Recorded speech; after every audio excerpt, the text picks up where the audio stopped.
Hello guys and welcome back to the channel. In this video, I'm going to show you how you can see algorithm on Instagram. So let's get started.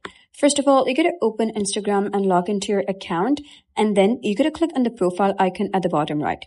After that, you're going to click on the three horizontal lines at the top right. You'll be redirected to settings and activity.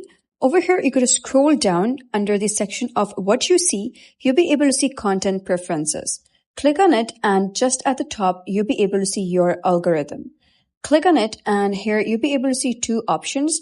One is what you want to see more of, and the other is what you want to see less of. So if you want something more related to, let's say, soccer, you're going to type that down and press the blue icon. So now your algorithm will be shifted to soccer videos and soccer posts, etc. And if you want to see less of, let's say, cricket, you can type that down and press on this icon, and you'll see less posts regarding cricket. And that is how you can see algorithm and also change it. So if you found this guide helpful, consider subscribing and leaving a like. It really helps me out, and I'll see you next time.